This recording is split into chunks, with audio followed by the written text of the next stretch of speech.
wishing you all a very good evening. Let me at the outset express my sincere gratitude and profound happiness to the organizer, Chandanji, and his team for organizing such an enlightening, conclave and making us part of that.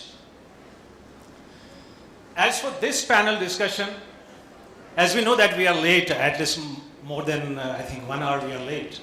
So I'll try to, compress it a little bit, So, as for this panel discussion, we have 9 stalwarts from academia who will be enlightening us on a very, very interesting topic, how new age technologies are going to change India's education landscape. So, introducing our panelists, first we have Dr. Safia Farooqui, who is Director, Dr. Patil Vidyapeeth, Center for Online Learning. Ma'am, you are very much welcome over here. Then we have Dr. Asmita Dani, Deputy Registrar. Welcome you, ma'am. You are there? Okay. Then we have Dr. Ganesh Rao, with whom I had a very long chat before coming here, who is Director of Pune Business School. Welcome you, sir. We also have Dr. Debjani Banerjee, Associate Dean and Accreditation Consultant, Member Secretary, IQAC, Vyas Business School. Welcome you, ma'am. And we also have Dr. Tejas D. Vyas, Director, Global Business School, Hubli. Welcome you, ma'am. Welcome, sir. Then we have Dr. Ashok Agrawal, Principal, Kannada Sangha, Pune's Kaveri College of Arts, Science and Commerce, Ganeshnagar, Pune. Welcome, you, sir. And we also have Dr. Indu Sharma, Director, IQAC, Midcon Institute of Management. Welcome you, ma'am. Well, setting the background of this panel discussion, I think we all must admit a fact that new circumstances and new realities require new initiatives. And so happened 3 years ago when the pandemic broke out across the globe. In the beginning, we were little apprehensive as well as critical of online education. But with the passing time, upgradation in technology coupled with solutions provided by EdTech companies brought online education almost, I can say, closer to in-person or on-campus education. Moreover, EdTech industries and their innovations got a boost. They got a boost because of our new education policy. I think, sir, you are also supposed to be here. Please come.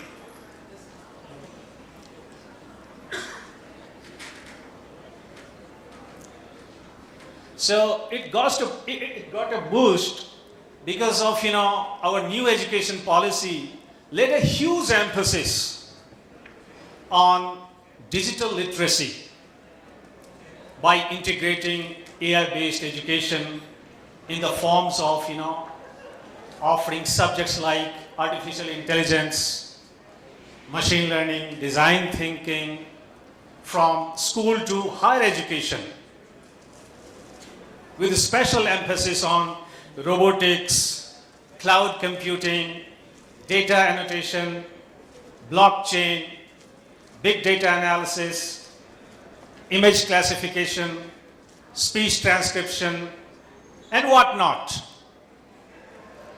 So, if you see, these AI-based, subjects are not only changing the matter, but also the manner of learning through digital education or AI-based education. And they are also helping our students to become more employable and industry ready. So, given the current scenario, I can undoubtedly say that yes, country is witnessing a great paradigm shift in the form of, this transition of moving from traditional education to digital education. Because we all have experienced that there has to be something. Because the very first thing what we learned in the pandemic, that we should be ready with some alternative mode of quality education whenever and wherever traditional education is not possible. So it has come as a boon for us. I know that right from morning we have very, very mixed debate on its pros and cons of this online education, but we will see the opportunities more than challenges. So today we are going to see how these new age technologies are going to change our education landscape in India, and for that we have our panel whom I would like to invite one by one, and they will reflect on the stated theme. So first of all, I would like to begin with Dr. Ganesh Rawji, whom I would like to request to reflect on generic, overview of how or what role new age technology is playing in the socio-digital transformation in the higher education. Over to you, sir. Very good afternoon. Pleasure to be here. We're talking about all these technologies, and I think at the outset we should compliment all the technology people due to which we had these 2 years of education. I think they need a round of applause to the people who are outside, and it was because of them that we could have online education.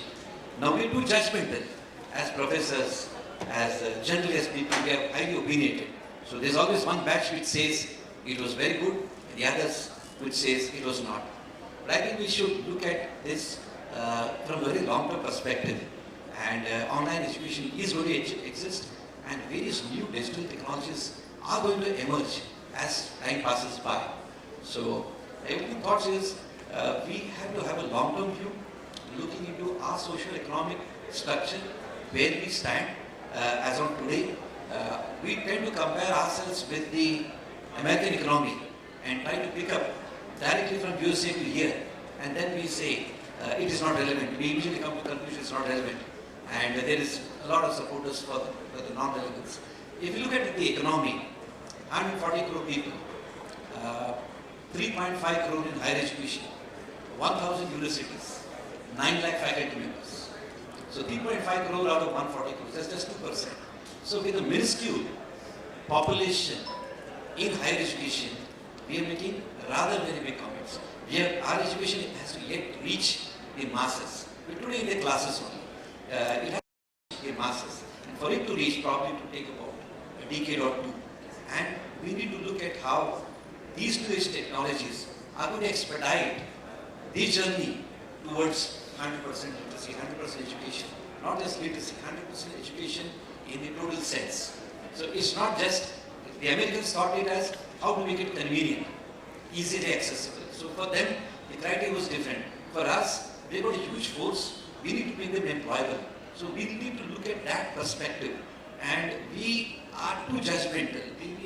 We're too theoretical, and we come to a conclusion very fast that we don't have bandwidth and all the possible reasons why things will not happen. There are other reasons, and then there's another group of people who feel that if all these technologies come, what happens to professors? Are they going to be there? Are they going to learn from the machines? And the people selling these, who are promoting these, they talk so convincingly. So we feel they're going to get eliminated. No, they're not going to be eliminated. They're going to get better. They're going to get better because if you look at, you go back home and you see your children, or you look at our students, the way they attend to online education it is this way. When we're used to see something on the screen, we usually like to see superstars. We like to see people who are very proficient in English, 100% have the depth of the knowledge talk. Now, when we have different kind of faculty members who've never been in front of a camera, going there and trying to teach, okay, it makes a different impact.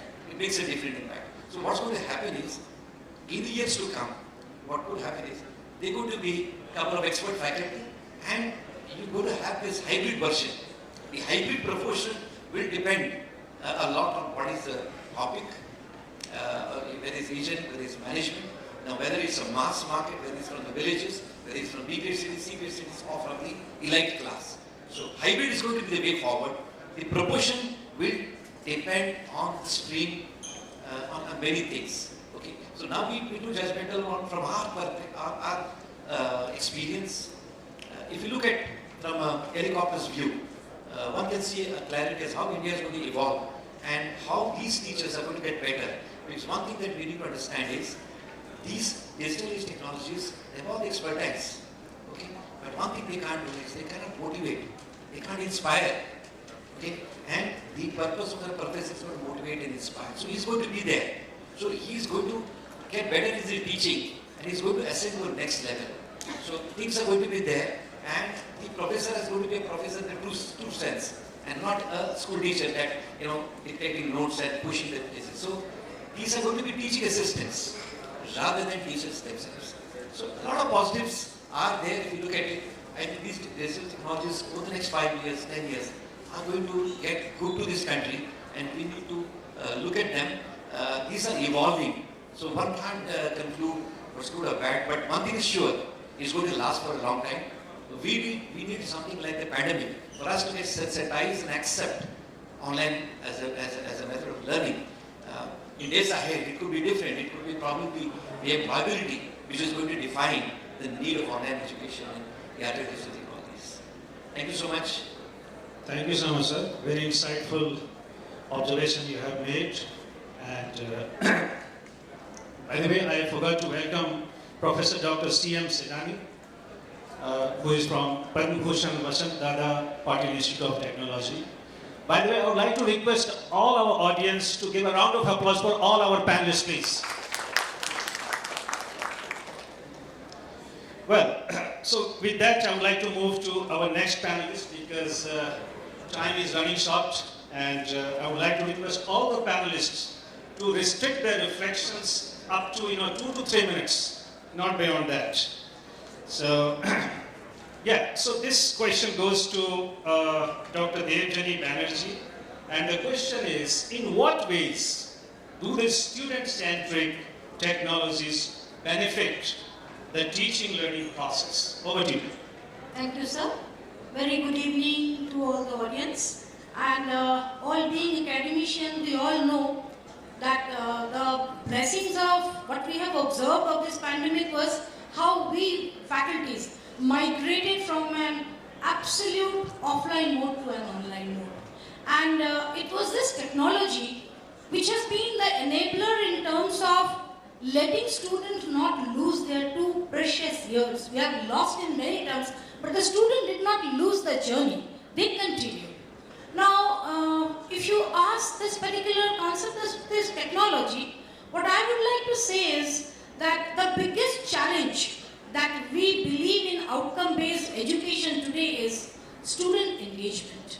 Now, engaging student inside the class with the stereotype, chalk and talk sort of thing is becoming very difficult because with world getting digitized, with one click of a button, students are able to obtain any information that a faculty can just take it in the form of a PPT or study material. So now what is most important is how are we able to engage these students.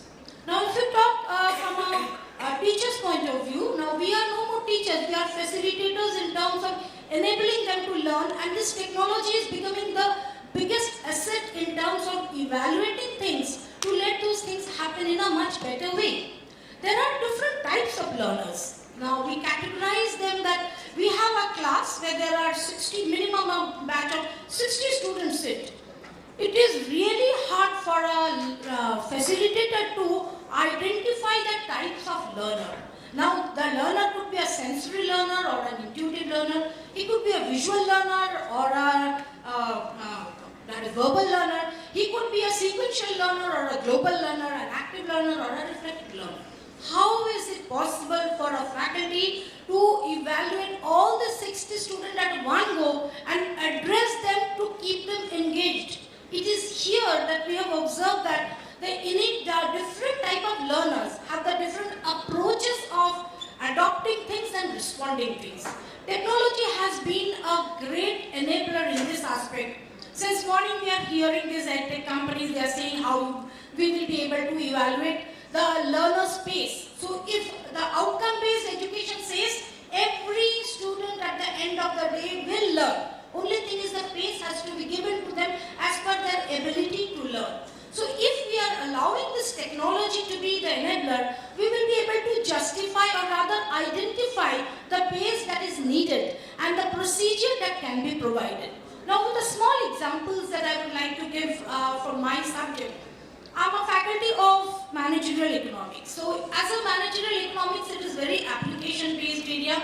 Now, there are certain students who has inhibition in terms of, probably they understand, but the inhibition in terms of expressing it out. But when it came to online mode, what we observed, the breakout rooms, the discussion rooms, since they were not able to see that what is the opinion that will be framed by my peer or my faculty, they were confident in at least writing down and giving their views. So definitely, if as a faculty, if we are able to evaluate the students in terms of their way of understanding the learning, this technology has really helped us. Moreover, we could upload the study material and the study material stays with them. Since it stays with them, they can take their own pace and own time and in their own approach, they can adopt. So I honestly feel that technology has been an enabler and it will definitely facilitate students to learn in their own way and ultimately be able to fulfill the objective of outcome-based learning that every learner will learn at the end of the program. Thank you. Very good insights, ma'am. And similar to your observation, I would like to request Dr. C.M. Sidani.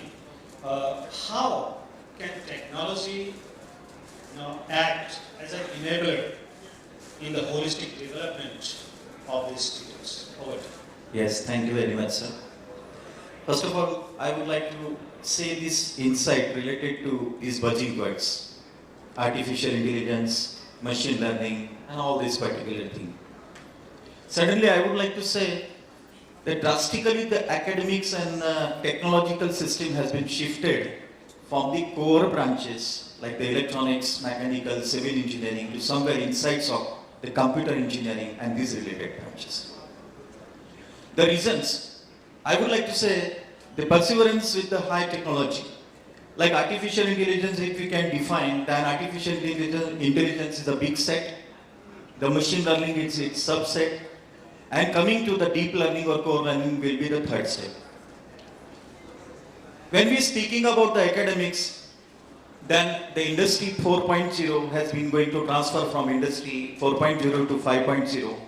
Similar way, the academics is also likely to upgrade themselves from 4.0 to 5.0.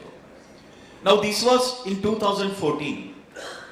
Later on in Price and Water Cooper system, they have just given one report in 2017 that there is a need of technological based learning which is giving a rise to the skill based learning. And in Microsoft, the recent report in 2020 which told around 90% in next 2 decades, 90% institutes, maybe the industrial based, service based or any other, they are likely to survive in these coming 2 decades when they are having the digital literacy. Now for this thing, there is I can say the huge transformation from the core part to this artificial intelligence, machine learning, robotics in new other way, which we can say. And obviously everything depends upon the net and the cyber part. So these become the very major theme and very major perspectives. Now, as an academic institution, we are having certain challenges.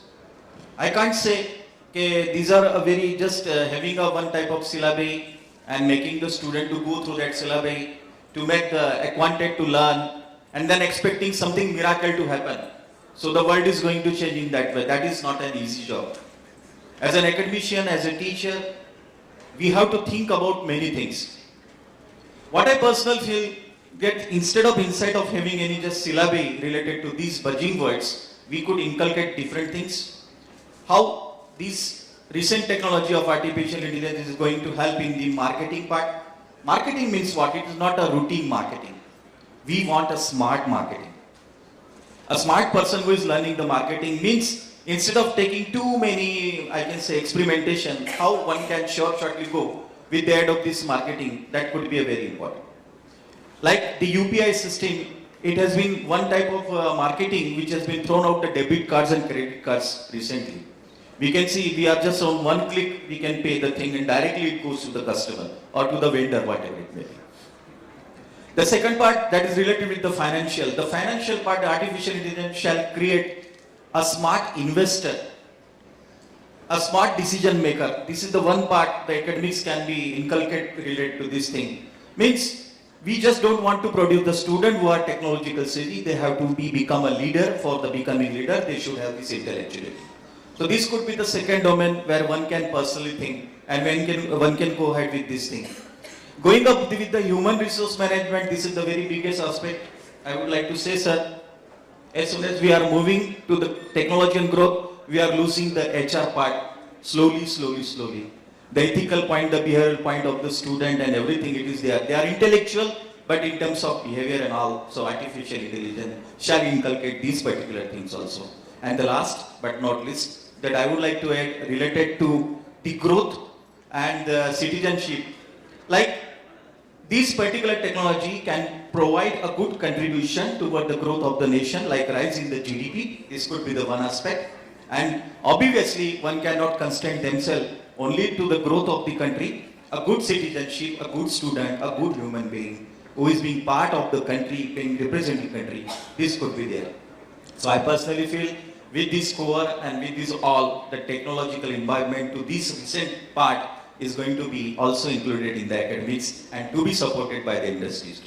Thank you very much. Very nice. So ultimately, good human being, this concern will remain with technology, because when you say artificial intelligence, this intelligence is meant for machine, not for human, by the way. Because I myself, spent more than 2 years in IIT Bombay, where I was in the AI cell, where we learned that all these, approaches, whatever we have adopted, are meant for machine. So in this race of, digitalization, let's not forget human values also. So that will remain a big concern. And today I will abstain from making my own observation, my remarks more, because time is running short. So I'll invite Dr. Indu Sharmaji to forward her views on the similar concern, but with your, with reference to your own academic setup wherever you are, ma'am. Over to you. Thank you so much, sir. Very good evening to all cohorts present in this hall. First, let me confess that the very pertinent theme of this conclave makes me so excited to be a part of this conclave. And thank you, Chandan sir, then Ayush, for having me on this conclave. Now, sir, a very crucial question on the point you have raised about the values of education, or the first favorite HR part particularly. So my submission to this is like this. Of course, no doubt, technology proved as a transformational for all stakeholders. Start from individual student to all Minister of Education also. And we all are deliberating same things this morning. The thing is like technology plays a pivotal role, no doubt, for what? For helping us to realize the promise of personalized learning, to deliver the tailored content, the pace of the learning as the ma'am says. Now, our theme is like how we can go or how we can do the transition from 4.0 to 5.0. So while transiting from 4.0 to 5.0, it insists us and expects from us that we should provide three-dimensional education. Three-dimensional, which we coined or called as holistic development or holistic education. The first dimension, outcome-based education, which speaks about skill, competency, no doubt. Second, value-based education, which speaks about the right understanding, right evaluation. And the third, most important, responsible and sustainable education. So I know very well, I'm aware about this, that outcome-based education is no more differentiator for all of us. It is now the fundamental for our institute, college and university. I'm not going to talk about what and why. The matter is how you are implementing outcome-based education that becomes a signature practice in your institute, which can turn into a differentiator. As first I did, I have to give the example from my own institute. I would like to share this particular with you. I'm representing Midcon Institute of Management, and here we have implemented outcome-based education with the help of AI, ML and IoT. What we have done, we have coupled our delivery with the industry partner as our counter partner to train our student. If you get a time, please go to our YouTube channel. You will find the management competency series, which we had been designed and delivered for our student in a partnership of industry and institute pattern. Now, apart from this, what we have done in our institute, with the help of AI only, we are in a position to develop an individual development plan for our student, and we are working on that. Now, how it is possible? AI's ability to make a connection between the different disparate kind of data sources give us, the area, as ma'am says, we have to identify where the real-time intervention requires, if any kind of additional, assistance required for the student, so that we can design and devise a tailor-made learning pathway for our student, which enable them to learn and grow. So these are the two examples we are imparting outcome-based education. Now let's come to the second dimension, that is the value-based education. Of course, AI, ML, IoT cannot instill value in our student, but nevertheless, they are helping us. I have to first say that this is our job. These technologies are giving us the reassurance that this is your job to imbibe the value education in your student. So this technology helps us to save our significant time to do, insurmountable administrative tasks, and we can focus on imparting the value-based education to our student with an objective to develop and create responsible managers and leaders. This is the second example I would like to put here, that in our institute, in fact, fortunately to witness this, we have the second panel moderator with us, Dr. Gaurav Somani. We have, he is our service provider for ERP system, not only for the administrative task, but for the academic task. We have the outcome-based module from them for our formative and summative assessment. So we are now focusing to develop our student for right understanding and right evaluation and instill the universal human values in them. Now, the third dimension I would like to speak about, the responsible and sustainable management education. Here, we adopt the framework given by McKinsey, which is E for elephant, S for Sharma, and G for H, Gurgaon. Okay. E stands for environmentally responsible management, S for socially responsible management, G for governance, responsible governance. We had just started with our baby step, and we strengthened our governance at our institute with the help of these technologies. We have a dashboard which ensures our ethical practices and transparency. And we have a dashboard. Every time we can look out whether we are deviating with our ethical practices or it is online. So we have strengthened our governance in that part. Of course, we also do, we practice the environmentally responsible practices also by allowing our students to upload their assignment on LMS, not using the paper, and giving them this kind of consciousness how to conserve whatever the environment has given to us. And now we are also marching towards sustainability, I can say the socially responsible education. Now, for this particular thing, we have started the CSR wing at our institute, and we are taking the projects in partnership of industry, but that project will be undertaken with the partnering of the academic mentor as well as the student. So these are the three examples we are really practicing. I literally appeal to all of you, whenever you will get a time, you can witness at my institute that what are the practices we are doing there. Now, I'm just putting a full stop with this submission. That's why I asked the But before that, I'm pretty sure that you all people are practicing same kind of thing, the best practices at your institute. I just would like to appeal all of you.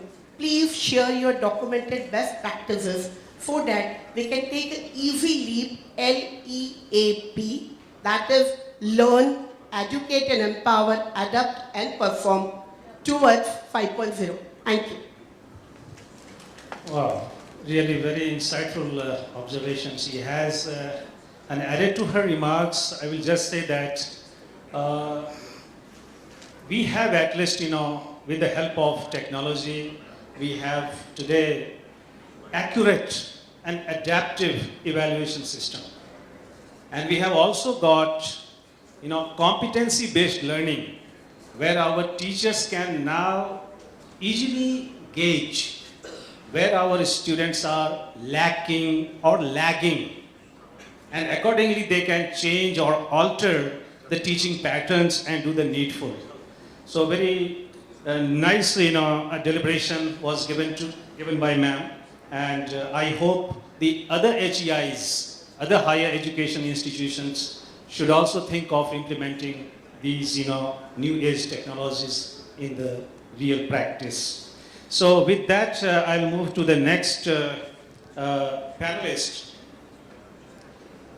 Now I would like to invite Dr. Tejas Vyas to forward his remarks on how can we maximize digital transformation to our own academic setup.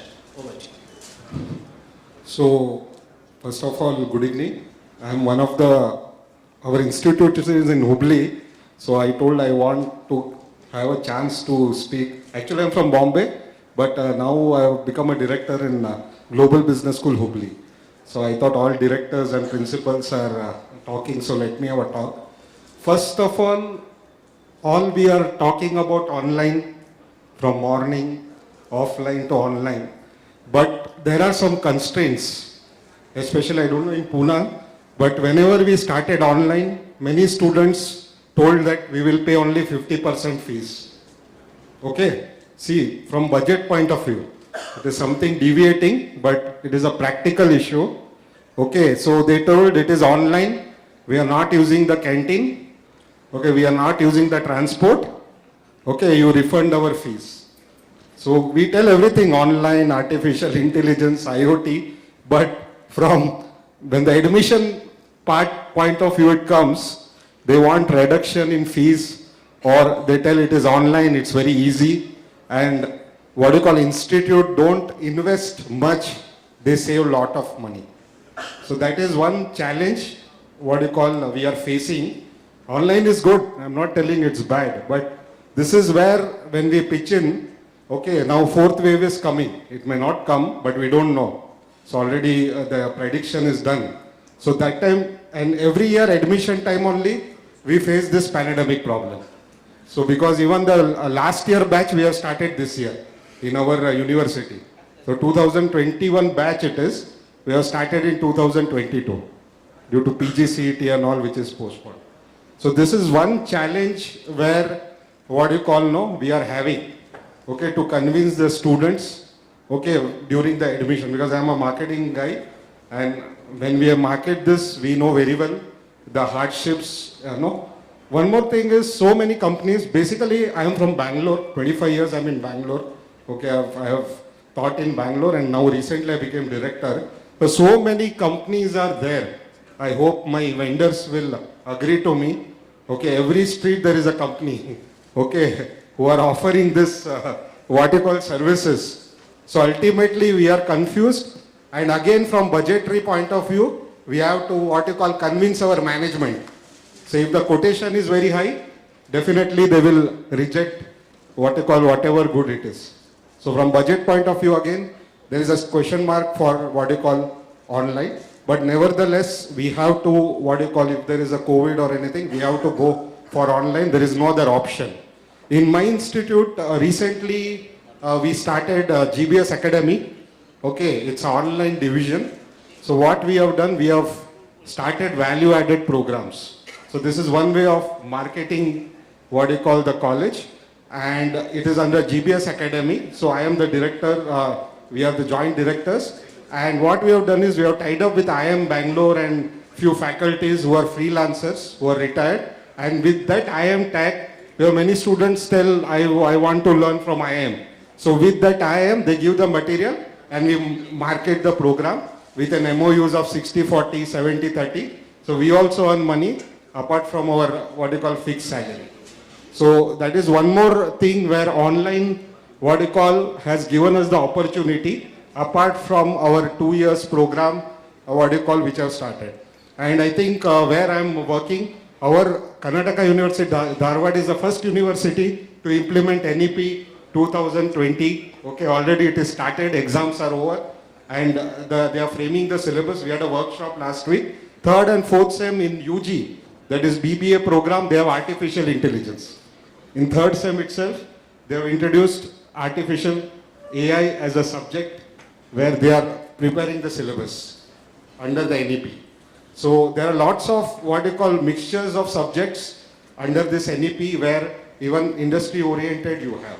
The main confusion is lots of people are there who are pitching in their softwares, who are pitching in their what you call their products. But the thing is how far we can know from budgetary point of view without additional burden, how can we do?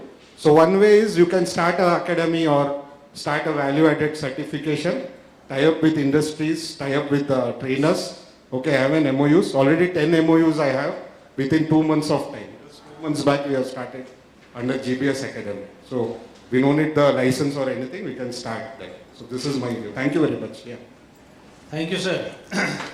So I think today it has become our moral obligation for all the teachers and all the stakeholders, I will say, to meet the expectations of new education policy. And the moment we say digital literacy, I think 3-4 associated components come to our mind. One is digital infrastructure. We have also digital pedagogy. And once we master them, then we will acquire digital fluency. So we are working on acquiring digital fluency.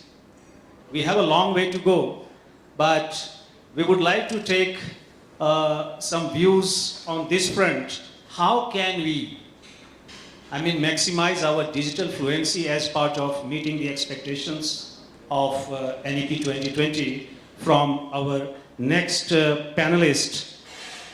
Maybe some of you, or if all of you would like to reflect on this, most welcome. Otherwise, I will request Dr. Ashok Agrawal ji for this. Sir, thank you very much for digital literacy or digital expansion or availability of all these things. That is more important. Firstly, I would like to say we shall decide whether man for machine or machine for man. That is very much important. Right? Our panelist has rightly told the human factor, human touch, human resource. That is the important part. Secondly, availability and accessibility of the resources. That is also part. If we have to expand digitalization, firstly, we should see that sufficient infrastructure is available. Today, we are facing even the basic infrastructure required electricity supply. That all the states, almost more than 10 states in India, they are facing electricity supply shortage. How can we expand digitalization? How can we expand affordability of the digitalization? There are many institutions, colleges. We have around 40,000 higher education institutions.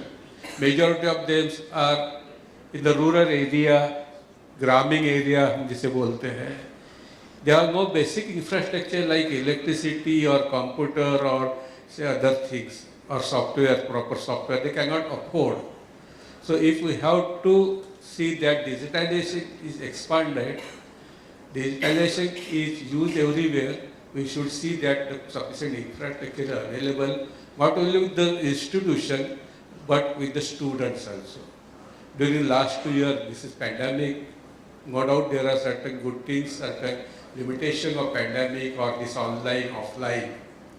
Because of online education, we can reach to the remote part, that is true. But at the same time, because of this pandemic, the remote students who were coming to say Pune or say Jalgaon or say Nasik or Mumbai, is not able to come to this city. And secondly, he is not having availability of the resource at his place. So many students, they are out of the flow of the education. This is a fact. And unfortunately, I am not criticizing the system, but I am not criticizing the fraternity, but unfortunately, we have not given proper focus for these difficulties of the small institutions, small towns, students having limited resources, availability of infrastructure. So if we have to do all these things, we should focus on that. We are thinking of, say, machine learning, AI, DA software, O software, these are infrastructure. Okay, that is good. These are all technological people, they are able to do all these things. They are providing nice infrastructure, nice things to us. But what about the availability? My friend, Mr. Vyas has already told, what about finance? What about infrastructure? He has told, what about resources? Madam has told, what about the human touch? मुझे गांधी जी बोलते थे कि मसीह के पीछे का आदमी जो that is important. So we should see that कि tomorrow it should not happen that man is made for the machine. Artificial intelligence is also important, but in lighter way. Please take it in lighter way.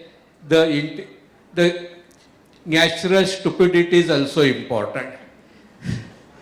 So let us see how we can match all these things. Or we become the slave of the machine or artificial learner. कल जाके वो हमारा robot हमको control करेगा. अगर ये हो गया तो क्या करेंगे हम? So that we should focus on, because we are almost 10 year, 20 year, 30 year, 40 year in the academics. But what about the new generation? If they are becoming very, no doubt, digital savvy is important, but if they are becoming the slave of the digital technology, what about WhatsApp, what about Facebook, what about all this technology? तो उसके बारे में भी हम सबने as academicians, we should think of that. I will like to request the organizer, can we organize a special, say, conclave only regarding the human values of education and affordability of the education. That will be a nice thing.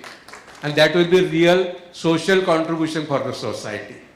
Because every time, again, with all due respect and I regret at the beginning itself, ivory tower में बैठ के बात करने से काम नहीं होगा. We should come down to the society, we should come down to the root of the society. We should go to the rural area. We should go to the small institution.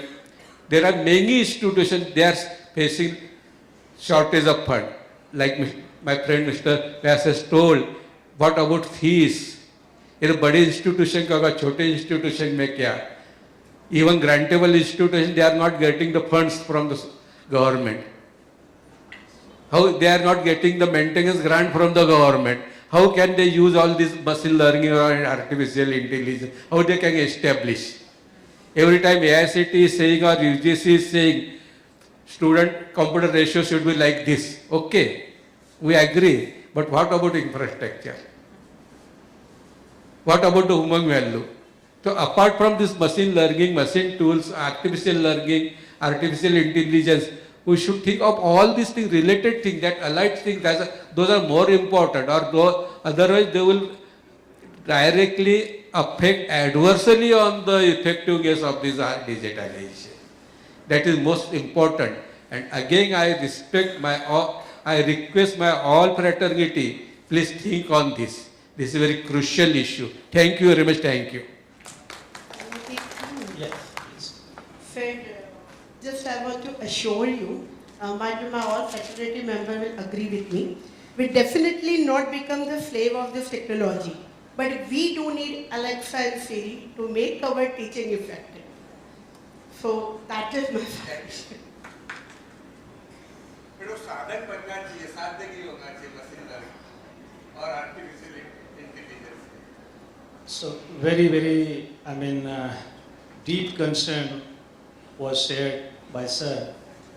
And I think by summarizing that crux of what Sir said, I think we have to demolish, first of all, the digital divide.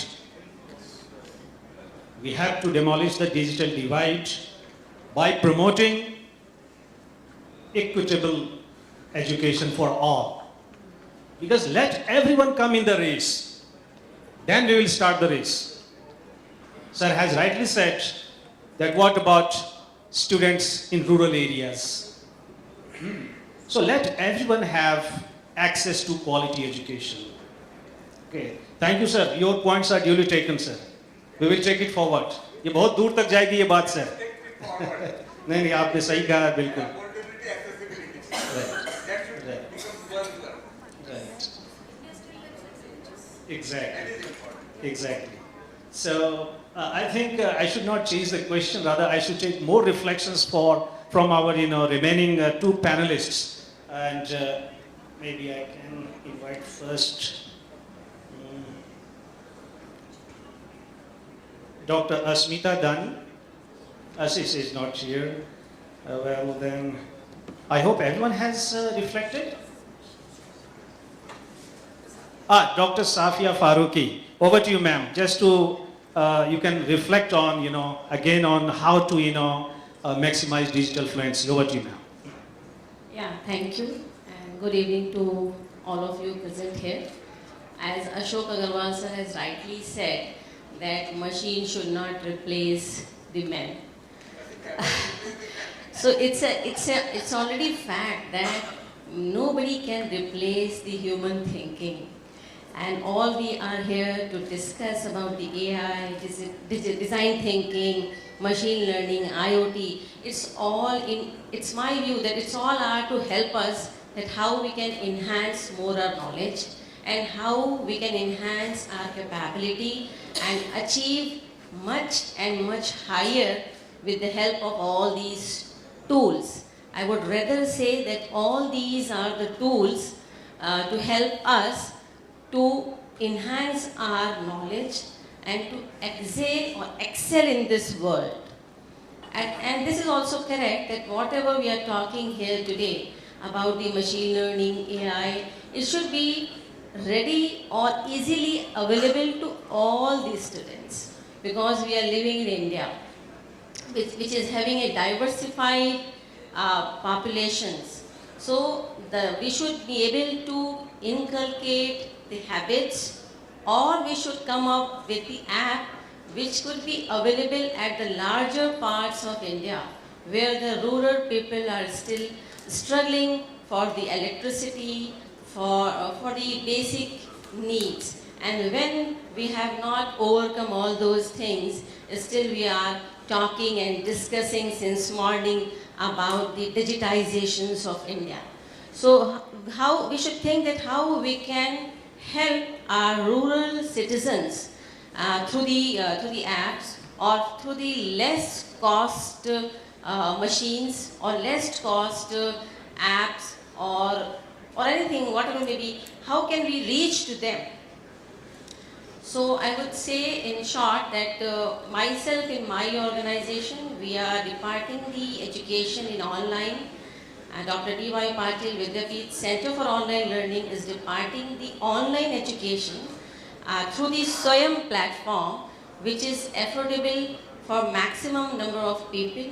And it is having a mobile app, which I think in India, maximum number of citizens is having the mobile app, and they can continue their education in the less or minimum cost. So we should also think in this way that how all the panel members have said that human values, and then we should not forget our roots. We all have to work in such a manner that how the best thing we have to take from each of the areas, and then we have to build a different strategy for in the context of India. So thank you. Now, since morning, people are deciding that it should not so happen that the machine outplays human. This was the type of phobia, I think it happened in 90s when first computerized things were getting initiated. People thought computer is going to replace us and we are going to become redundant. But it did not happen. It only expedited and increased the efficiency of human. So I still feel, yes, the concern of making it far reach is a very big issue. So with that, sticking to one area of digitizing will not work for India, at least in the current scenario. But with time, I am sure this fear that the machine will be replacing, machine can never replace, and there are so many cognitive and sensory things that are done by human, which machine will never be able to do. Machine can do only repetitive things. So human will never be replaced. Professors and faculties will always stay alive. They will be the backbone of the knowledge. They will be the backbone of spreading this throughout the world. Thank you. So we have got so many good reflections from the panel, and I feel that had time permitted, I would have gone into second round of discussion also. But I'm really sorry. I apologize to the panelists as well as our audience also that we are not in a position to take questions from you. Maybe very quick remarks I can spare. I think of 3 to 4 minutes we can spend for this session. Any quick remarks from either any panelist or from audience? Yes, sir. All of us are talking about this human thing. We have to just go into our Indian culture. Our Indian culture is personally connected. We are not like the Western people. Saturday, Sunday, we don't go think about office. So we are very human. We are a joint family oriented. We are not Western, like just husband, wife, and nobody else. So it's going to take a lot of time for India to adopt 100%. So we will be having various hybrid models, and we have to accept the hybrid models. Regulations will change. Many things will change in the next 5 years, 10 years. And people do not have to worry. The reason is the student is going to decide. The student is going to decide, and when he decides from utility point of view, from employability problem. So there will be an auto correction in the systemic ways. Models will change. Things will evolve. Nothing is going to revolutionize overnight. That things will go.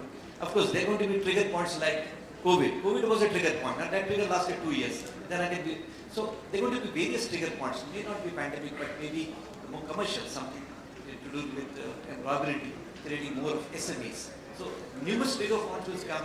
India is the world's biggest democracy, and this nation can never be taken over by anybody. So I think we should have a lot of confidence in our Indian culture.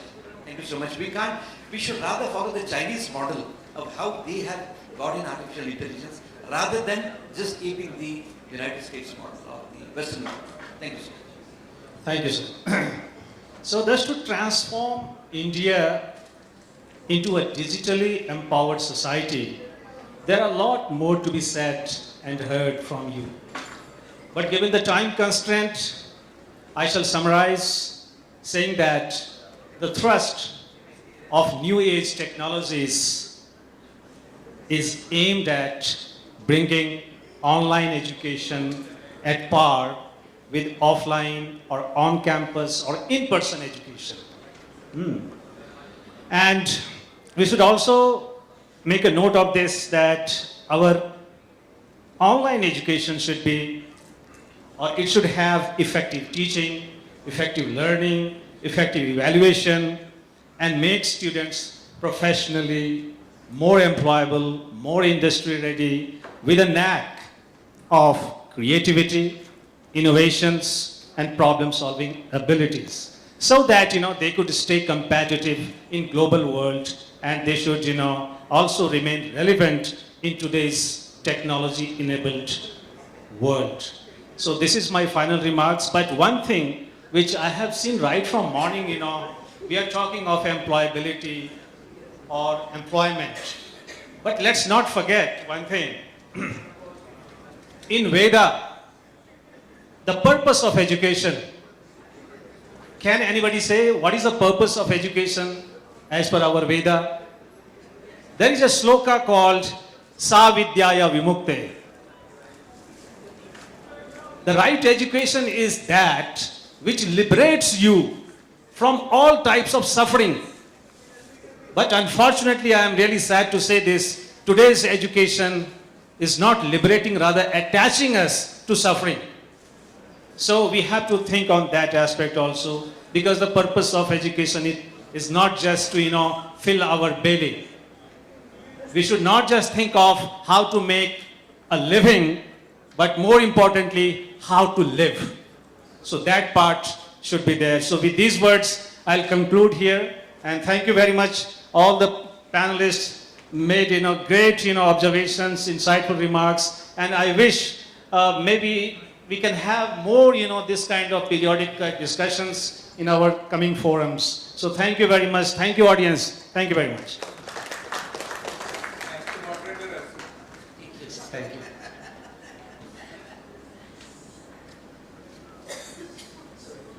We can disperse.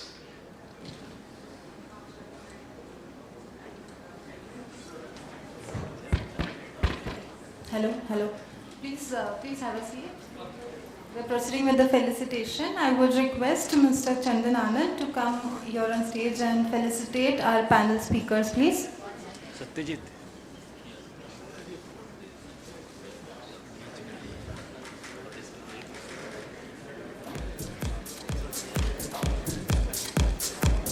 Dr. Sanjay Jha,